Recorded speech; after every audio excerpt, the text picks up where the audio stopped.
This is a download from the BBC. To find out more and for our terms of use, please go to bbc.co.uk. Hello. A week is a long time in politics, said the Labour leader Harold Wilson. It seems like a lifetime in broadcasting. Last week, Tim Davie appeared on Feedback as the Director of Audio and Music, talking about digital reception in cars. Now he is acting BBC Director General, trying to get a grip on a crisis that has seen the end of a DG who had hardly begun, and the sidelining of a number of key executives. Everybody who has an axe to grind and access to Twitter has been weighing into the debate about the alleged collapse in standards in the BBC's journalism and trust in its management. Now it's time for your say, and much of this week's programme will be given over to your views on a pretty disastrous week in the corporation's history. We'll also be visiting this week's radio festival to find out if producers are really interested in hearing from their audiences. Yesterday we heard listeners telling us they were so angry about George Entwistle's payouts, they were going to withhold their licence fee, and they've helped inform us and inform our thinking about the relationship they have with the BBC at the moment, and particularly on the issue of trust. And as BBC Radio celebrates its 90th birthday, we'll ask whether the new satirical comedy about its golden age should have been transmitted. Some of you don't think so. My name is Jan Jones and I live in Wrexham, and I was frankly appalled by it. That the BBC could air a programme like this, given all that's going on at the moment, I just couldn't believe my ears, quite frankly. It beggars belief. Now, reporting on your own organisation is tricky. Do you pull your punches to protect your colleagues, or go in for the kill to demonstrate how independent you are? How well do you think the corporation's producers and presenters acquitted themselves over the Newsnight debacles? Let's go back to last Saturday morning, as the very new DG, George Entwistle, entered the Today studio. On top of the controversy over the Newsnight film on the alleged child abuse committed by Jimmy Savile, which was not transmitted, there was a massive row about a Newsnight film which had gone out and for which the corporation had had to make a grovelling apology, since its key allegation was found to be groundless. George Entwistle was fighting to retain his job. You, as you say, as Editor-in-Chief, are ultimately responsible. Therefore, it leads to the obvious question: you should go, shouldn't you? No, John, I've been appointed to Director General. The Director General isn't appointed only if things are going to go well. Hi, my name is Kevin Price. I'm from Manchester. It was a pleasure to hear, to be honest. John didn't let George get away with anything or skirt around any of the issues, and persisted at the appropriate points in his questioning. That interview with John really kind of brought some faith and a hope of correct journalism being carried out.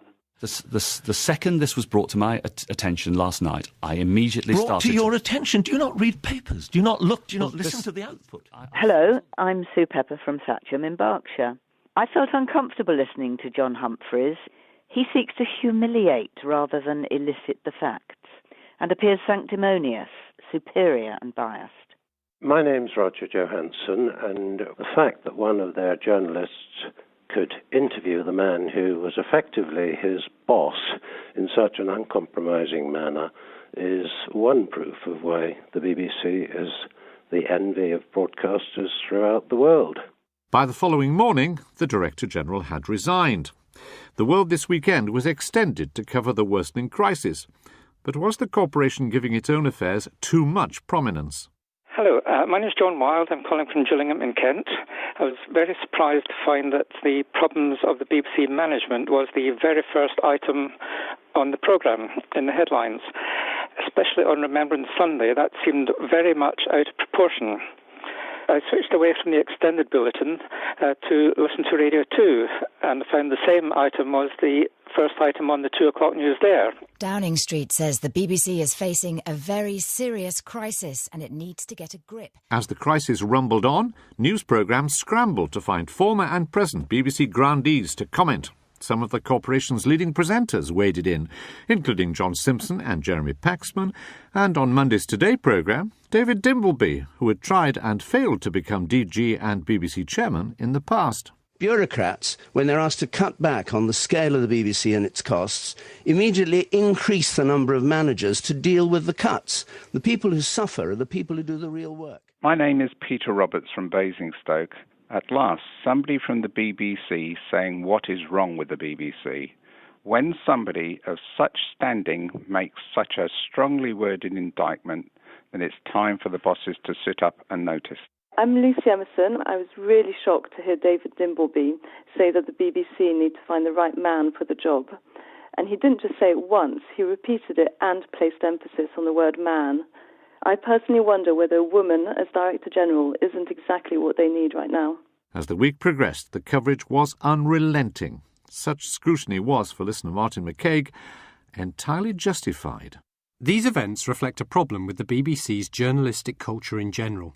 Cheap sensationalism is at the root of the hectoring tone of many of the BBC's journalists, which has been the subject of complaints by viewers and listeners over recent years. We need to see a change of culture in BBC News, and it is those at the top who should be held to account. Now, with Call You and Yours, here's Gillian Warwicker. Hello, good afternoon. Get a grip. That's what the BBC's acting director... I'm David Handforth, and I'm calling from Ensham in Oxfordshire. And I listened yesterday to the You and Yours programme.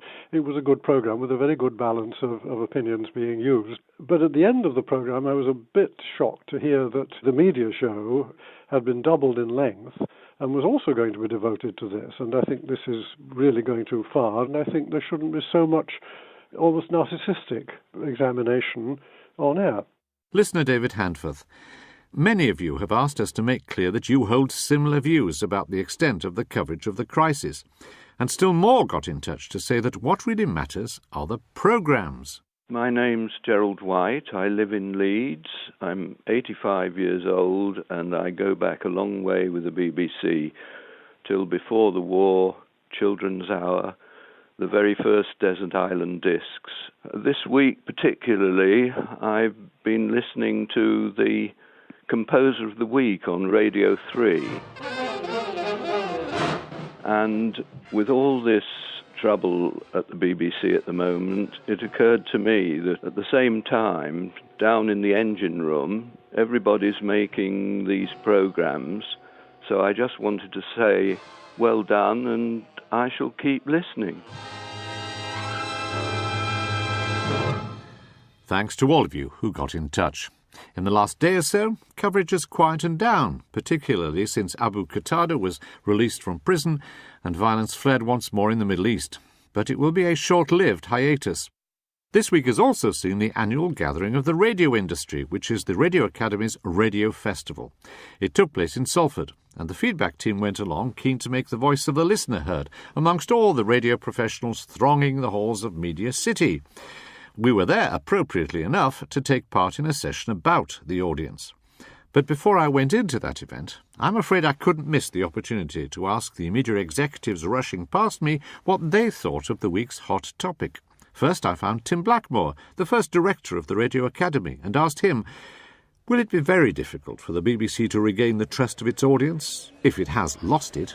I don't believe it's lost it. Conversations that I've had with my friends, and I would admit that a good 50% of them probably work in the media, they feel just as enthusiastically about the importance in their lives of the Today programme or the importance in their lives of programmes such as Panorama. I don't believe that fundamental trust between the British people and the BBC has been irreparably damaged. Phil Critchlow, you're chair of the Radio Independence Group. Do you think, and do your colleagues think, that the trust in the BBC has been permanently damaged by what's happened? No, I don't think it has. I think, actually, if anything, the most important people in this are the people who pay the licence fee, the stakeholders in the BBC, and I think they're ready now for changes to be made to reinstate that trust. And I think the trust in the BBC has been there for an awful long time, and whilst the events of the last few days have been disruptive, I think the audiences are ready now for it to be put right.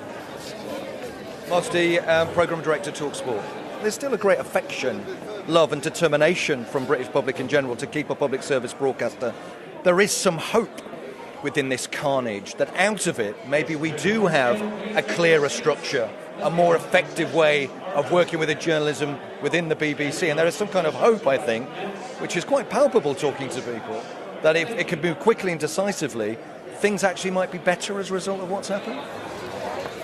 It is almost exclusively radio industry professionals here today, but we at Feedback felt the audience should be involved too, particularly in the session I'm about to take part in. It's about the relationship programme makers have or should have with their audience, and it's called Is Anybody Listening?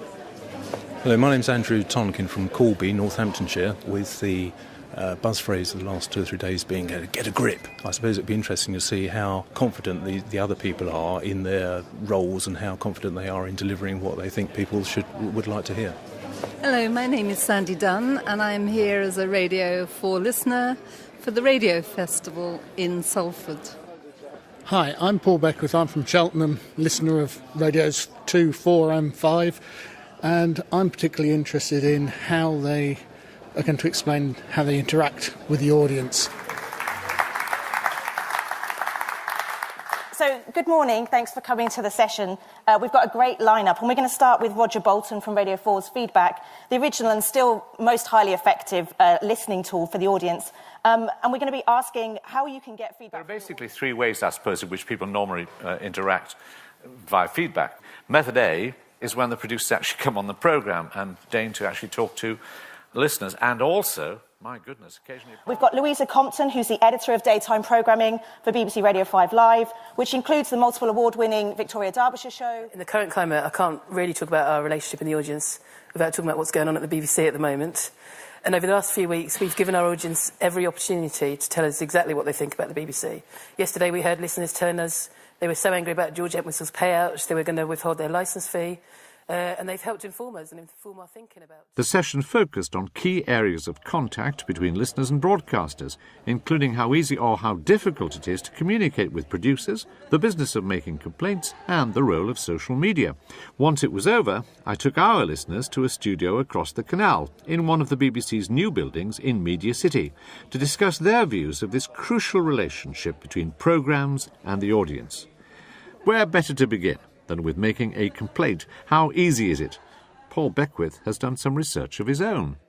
I tested out the old system that has now been replaced. I'm pleased to say it now takes around a quarter of the keystrokes, which is still way too many. Yeah. It should be 3 keystrokes and you should be there.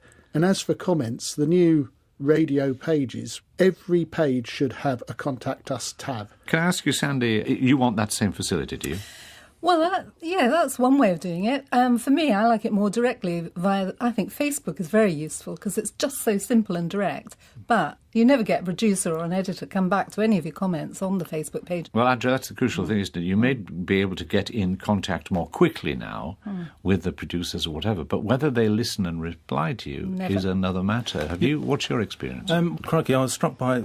Paul here seems almost a professional complainant, I thought. He does smile, I must say. He's quite cheerful. I am struggling really to think of an instance where I've had to complain as such. I've sought to comment, and I do rather feel that you are shooting into a black hole, and that's where programmes like Feedback come into their own in giving people an opportunity to air comments. But if I'm a BBC producer and my budget's just been cut, if I'm going to make extra resources available to answering you, in effect, I know what I'll have to do. I'll have to cut, as it were, the money spent on the actual programme. Now, are you saying to the BBC that is worth doing? So what would you like, Paul? Well, I would say that there has to be a balance. You can't say it's either or. And particularly, one of the things is, it sounds like I'm a professional complainer, mainly because I'm complaining about the inability to contact a programme to say, the podcast hasn't been loaded up this week. Quite often you're trying to help the BBC. We're trying to say, you've had a dropout, and we're not necessarily expecting a reply. It's more trying to alert the BBC. Can I ask you, Andrew, though, we heard in the discussion earlier today, I think from 5 Live, perhaps only 2% of the audience of 5 Live contacts 5 Live. Isn't there a slight danger that it's the, how shall I put this very delicately, those who are more voluble who phone up, and there are lots of interesting people who've got good views who either are too nervous or don't bother? Yes, to my mind, it then begs the question, well, do you really need interaction? From my perspective, insofar as I might like to comment or chip in with things, it's more the tweaking of future programmes or expressing concern about things and saying, crikey, you went off on one there about, it's a month or 2 old now, but these pictures of the Duchess of Cambridge, it seemed Radio 4 was on a one-man mission to broadcast and publicise that as much as possible for sort of 3 days solid. And I thought, well, who do you complain to? This isn't right. Who do I pick the phone up to? I think that might be one of the and that's the extent of my interaction. I don't want to chip in and say, sort of like this endless spew of stuff you get on Twitter. Do you think there are dangers here with Twitter, though? or social media generally? I think there is no doubt that social media can be incredibly useful to give that idea of community and allow discussion after a programme. But there needs to be a big warning that we also need good journalism rather than what someone's posted on Twitter. Well, you do get tidal waves of ill-informed opinion, don't you? It's so easy to just sort of splurge something out because it's semi-anonymous, isn't it? So and then other people can retweet, can't they? So approach with care. Yes. Finally, can I ask you, it would be crazy this week if I didn't ask you about whether or not your trust in the BBC has been very badly damaged. It wasn't what I expected from the BBC, and I am disappointed. But that's not to say that I've gone to the point of not trusting the BBC. Well, the first issue about Jimmy Savile, I thought that was wrong, that the programme was dropped for whatever the reason. The second issue... The Newsnight programme that everybody acknowledges should not have gone out. I think it's way over the top that the DG had to resign for that. I mean, it's just one little incident that's a thorny... Though very topic. serious. Yes, but was it down to, the Savile thing was held back? Was Newsnight over anxious to then say, no, okay, we made a mistake that time, but we're going to get it right this time, and they're over anxious to do that, and therefore messed up in the opposite way. I think a more of an underlying concern, I suppose, if I've got any thoughts about the BBC, is that the BBC does tend to be one journalist interviewing another journalist, speculating on what might happen, rather than actually reporting what is. So finally, Paul, provided something like the Newsnight shoddy journalism doesn't happen again, you continue to trust the BBC? Yes, I do. Our thanks to Paul Beckwith, Sandy Dunn and Andrew Tonkin, listeners who listen very closely. And on the subject of interaction with its audience, the BBC chose to include messages from listeners in Radio Reunited, a composition commissioned to mark the 90th anniversary of the corporation's very first broadcast. Along with listeners, the 3-minute piece included the Pips, the chimes of Big Ben, and the #1 song from November 1922, 3 o'clock in the morning. It was broadcast simultaneously on over 55 BBC radio stations, with a potential audience of 80 million listeners. Let's hear from some of the 80 million. I'm Will Richards from Malvern. I listened to this broadcast on Radio 4 when I was in the car. This is 2 Alert, the London station of the British Broadcasting Company calling. I love the original recording of the first broadcast and things like this, but it seemed to kind of open the door to a peek through into the past, but it lost us. It just kind of slammed the door shut again with all these ridiculous, irrelevant noises. Hello, my name is Samira Haynes-Khan and I'm from Manchester. Today I was listening to 2LO calling at 5:33 with my son and my husband in our study, all on our respective computers rather than around the classic fire. I thought it was brilliant that it was a simultaneous broadcast, and it actually felt quite exciting that 80 million people were listening to the same thing. It's quite unifying for the BBC at this difficult time. Hello, future. I hope music still matters because music is everything. My name is Ros Macbeth and I live in Bristol. I was really quite underwhelmed. Looking back over my life, the major events in the world have been brought to me by the BBC, like the moon landing. People always think of the pictures, but, I sat up all night when I was a student nurse.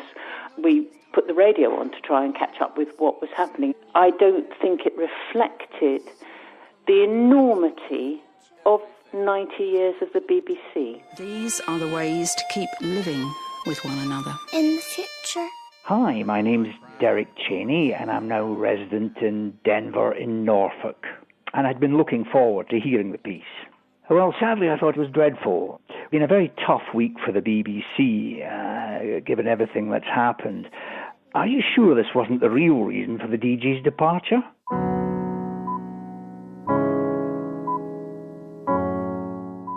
My name's Jeffrey from Liverpool, and I listened to the broadcast live. I thought it was super. I thought the children's voices were a wonderful little touch. Because there would be more people, I would tell them to be careful not to get lost. Within that short space of time, it seemed to join everything up. Absolutely brilliant. The anniversary has also been marked on Radio 4 by a comedy series, The Golden Age. It's set in Broadcasting House during the 1930s and follows the travails of the head of programmes, John Tharp, and his assistant, Mabel Hopcroft. I find Chip Gibney objectionable. All he does is make jokes about his wife and mock disabled people. And he made a pass at me when I was in the office last week. Oh, he makes a pass at all the ladies. I shouldn't mind that. It's only because his wife is very unattractive. After the first episode aired on Sunday, several of you got in touch. My name is Anna Fenn from Plymouth. Whatever possessed Radio 4 to transmit the Golden Age last Sunday night? One of its characters, for instance, is a lecherous comedian who makes passes at any and almost every woman in sight. We have misogyny, bullying and sexual harassment to be getting on with. The script is a parody of Days of Yore at the BBC, but it is puerile and offensive in the light of the stories we've had recently of how women in particular were treated by so-called male stars. Hello, my name is Jeremy Rayner and I'm from Riddleston in West Yorkshire. I was surprised that the programme was actually broadcast, given that it deals with such incompetence in the management of the BBC. Maybe that was because it's another part of the BBC's self-flagellation, which we've had quite a lot in the last few days. But I think a better reason not to have broadcast it was it simply wasn't funny. Good afternoon, Thurb. Oh, is that a... It's a woman, yes. But she doesn't say anything and will be keeping perfectly still. No sudden movements, I hope. I was frightened by one of those as a child.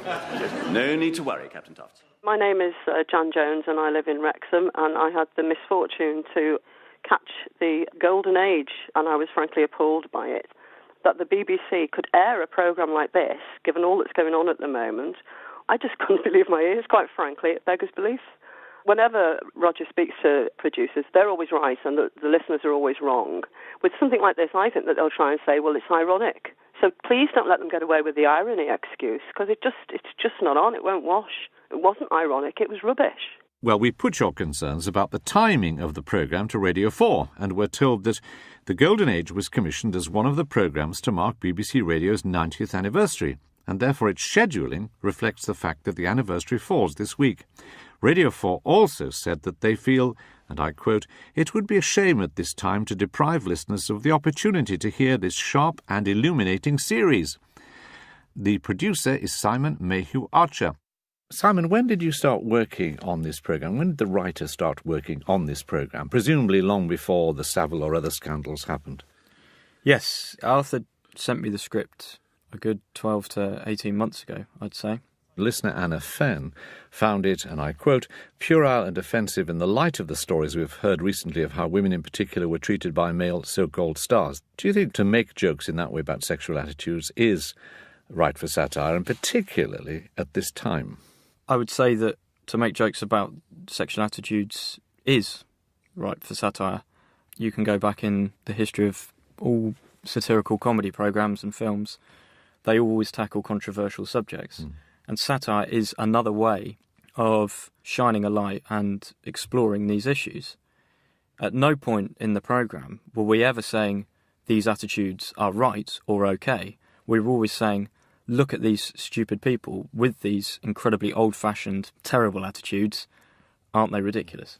How do you go about trying to make sure that the audience understands this is satirical? It's not you agreeing with, say, particularly outlandish attitudes, you're actually making fun of them. How can you signpost it? In this case, it was all about creating that world. And it was, I felt and I hope, the world was so clearly absurd and far-fetched. The opening scene, when Tharb introduces Captain Toft, he makes the point of how Captain Tofts has got a lifelong fear of women, and so is it okay if Mabel, the assistant, stays perfectly still for 3 hours? Which I like to think is an absurd enough suggestion that people would understand the programme set in a very far-fetched and absurd comic world. Listener Jeremy Rayner goes on another way. The only reason I can see for allowing its broadcast is to add to the corporation's self-flagellation, of which we had rather a lot in the last few weeks. Do you think that's what you were doing? No. It was meant to be a good-natured and relatively light-hearted satire of a bygone time. But on hearing those listeners concerned, and you've read the things that we've passed on to you, the emails, and also heard those listeners we just heard earlier, do you think it was the right decision to let it go ahead? Well, as a comedy producer, I always want people to hear my programmes. I regret if they ever cause offence, because it means that people haven't enjoyed them.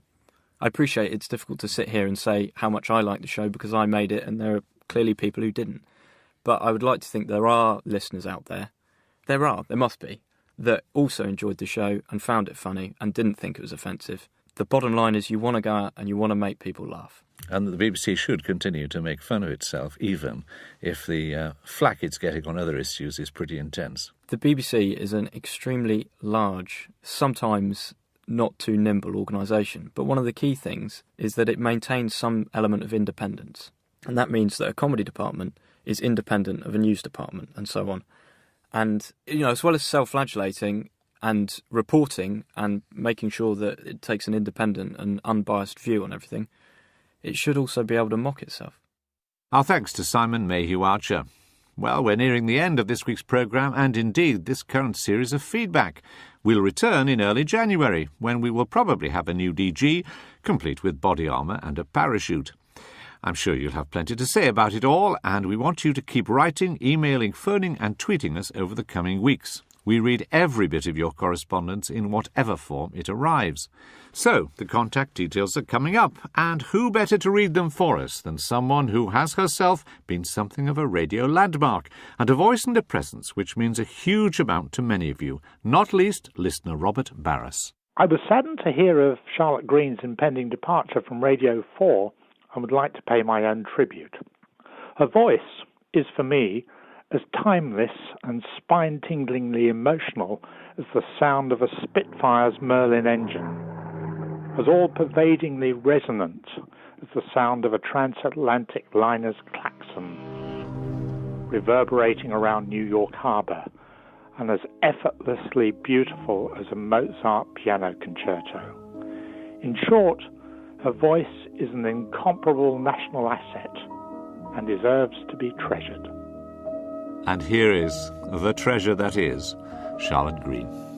You can write to feedback at P.O. Box 67234, London SE1P 4AX, or email feedback@bbc.co.uk, or you can phone 03 333 444 544.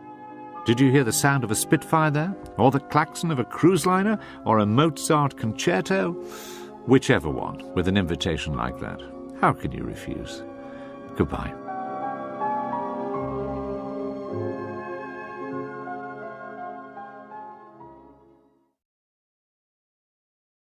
This is a download from the BBC. To find out more and for our terms of use, please go to bbc.co.uk. Hello. A week is a long time in politics, said the Labour leader Harold Wilson. It seems like a lifetime in broadcasting.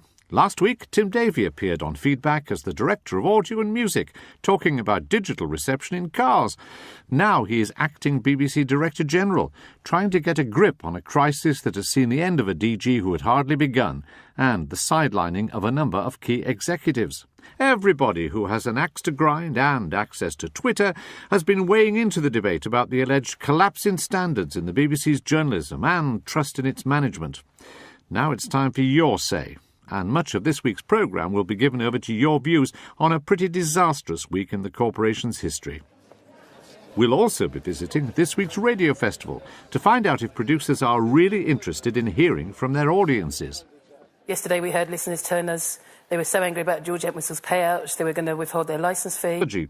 Since its key allegation was found to be groundless. George Entwistle was fighting to retain his job. You, as you say, as Editor-in-Chief, are ultimately responsible. Therefore, it leads to the obvious question, you should go, shouldn't you? No, John, I've been appointed the Director-General. The Director-General isn't appointed only if things are going to go well. Hi, my name is Kevin Price. I'm from Manchester. It was a pleasure to hear, to be honest. John didn't let George get away with anything or skirt around any of the issues and persisted. And they've helped inform us and inform our thinking about the relationship they have with the BBC at the moment, and particularly on the issue of trust. And as BBC Radio celebrates its 90th birthday, we'll ask whether the new satirical comedy about its golden age should have been transmitted. Some of you don't think so. My name is Jan Jones and I live in Wrexham, and I was frankly appalled by it. That the BBC could air a programme like this, given all that's going on at the moment, I just couldn't believe my ears, quite frankly. It beggars belief. Now, reporting on your own organisation is tricky. Do you pull your punches to protect your colleagues, or go in for the kill to demonstrate how independent you are? How well do you think the corporation's producers and presenters acquitted themselves over the Newsnight debacles? Let's go back to last Saturday morning, as the very new DG, George Entwistle, entered the Today studio. On top of the controversy over the Newsnight film on the alleged child abuse committed by Jimmy Savile, which was not transmitted, there was a massive row about a Newsnight film which had gone out and for which the corporation had had to make a grovelling apology.